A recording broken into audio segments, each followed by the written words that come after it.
வணக்கம். இன்னைக்கு நம்ம சேனல்ல பார்க்க போகிறது வரகரிசி ரொட்டி.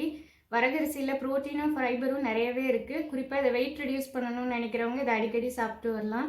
வரகரிசி ரொட்டி செய்கிறதுக்காக வரகரிசியை நல்லா கழுவி காய வச்சுட்டு மிக்சிலேயே நான் திரிச்சு வச்சுருக்கேன். ரெடிமேட் மாவு கிடைச்சா அதுலேயுமே கூட செய்யலாம். சிறுதானியத்தை வச்சு நிறைய டிஷ்ஷஸ் பண்ணலாம். இந்த வரகு ரொட்டி ஈஸியாக செய்யக்கூடிய ஒரு ரெசிபி. இப்போ அதை எப்படி செய்யலான்றதை பார்க்கலாம். 1 கப் வரகரிசி மாவு, 1 கப் தண்ணி, தேவையான அளவுக்கு உப்பு, 1 ஸ்பூன் அளவுக்கு எண்ணெய். வரகு ரொட்டியை சுடுறதுக்காக நெய் கொஞ்சம் எடுத்திருக்கேன். நெய் வேண்டாம்னு நினைக்கிறவங்க எண்ணெய் கூட யூஸ் பண்ணிக்கலாம். ஆனால் நெய் யூஸ் பண்ணும்போது இதோட வாசனை நல்லாயிருக்கும். ஒரு பேன் எடுத்திருக்கேன். இதில் நம்ம எடுத்து வச்சுருக்கிற தண்ணி இதோட சேர்த்துக்கலாம். அது கூடவே எடுத்து வச்சுருந்த உப்பையும் சேர்த்துக்கிட்டேன். வெந்நீர் இந்தளவுக்கு கொதிக்க ஆரம்பித்தோடனே நம்ம இதோட மாவையும் சேர்த்துக்கலாம். மாவு சேர்த்தோடனே கட்டி இல்லாமல் நல்லா மிக்ஸ் பண்ணி விட்டுக்கலாம். கொஞ்ச நேரத்துலேயே இந்த மாவு நல்லா வெந்துடும். அது வரைக்கும் நல்லா கிளறி விட்டுக்கலாம்.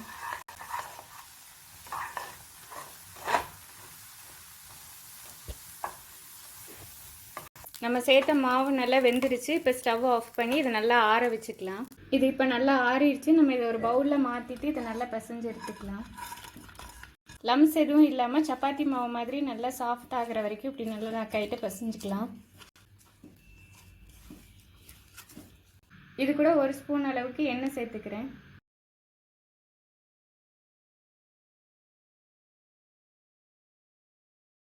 இப்போ இந்த மாதிரி நல்லா ஸ்மூத்தாக பிசைஞ்சு வச்சு இப்போ நம்ம அது சப்பாத்தி மாதிரி போட்டுக்கலாம். நம்ம பிசைஞ்சு வச்சுருந்த மாவை இந்த மாதிரி சின்ன சின்ன பால்ஸாக உருட்டிக்கலாம். அப்போ தான் சப்பாத்தி போடுறதுக்கு வசதியாக இருக்கும். ஒட்டாமல் வர்றதுக்காக வரகு மாவையே கொஞ்சம் தூவிட்டோன்னா சப்பாத்தி போடுறதுக்கு வசதியாக இருக்கும்.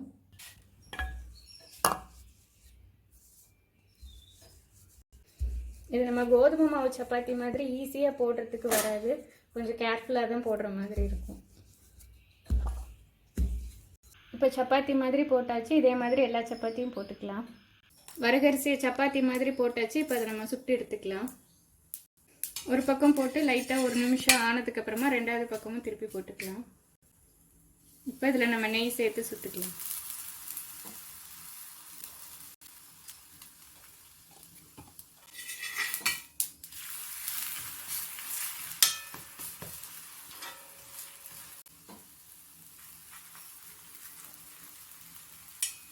ரெண்டு பக்கமும் இந்த மாதிரி லைட்டாக ப்ரௌன் கலரில் ஆக ஆரம்பிச்சிருச்சு, வெந்துருச்சு. இது ரொம்பவும் கிறிஸ்பியாக வேக வைக்கக்கூடாது.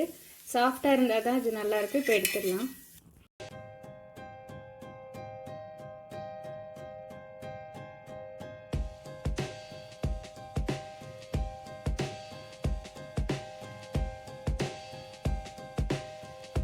வரகரிசி ரொட்டி ரெடி ஆகிடுச்சு. தேங்காய் சட்னி, தக்காளி சட்னியோடு இது சாப்பிட்றதுக்கு ரொம்பவே நல்லாயிருக்கும். இந்த ரொட்டி சாஃப்டாகவும் இருக்கும், டேஸ்ட்டும் ரொம்ப நல்லாயிருக்கும். இதை நீங்களும் ட்ரை பண்ணி பாருங்கள். இந்த வீடியோ உங்களுக்கு பிடிச்சிருக்கும்னு நினைக்கிறேன். இதே மாதிரியான இன்னொரு வீடியோவில் உங்களை சந்திக்கிறேன்.